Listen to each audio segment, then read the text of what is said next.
గురు పౌర్ణమి రోజు వేదవ్యాసునికి ఎందుకు పూజిస్తారో, జాతకంలో ఉన్న గురుదోషం తొలగిపోవాలంటే గురు పౌర్ణమి రోజు ఎలాంటి పరిహారాలు పాటించాలో మనం ఇప్పుడు తెలుసుకుందాము.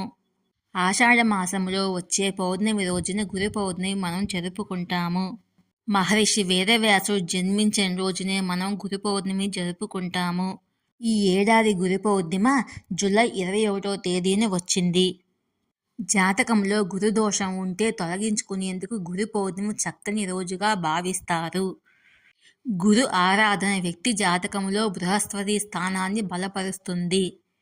అందుకే జ్యోతిష్ శాస్త్రంలో గురు దోషాన్ని తొలగించుకునేందుకు ఈ రోజును ఎంచుకుంటారు. దేవగురువు బృహస్పతికి గౌరవంగా ఈరోజు పెద్దవారిని పూజిస్తే జాతకంలో గురు బలం పెరుగుతుంది.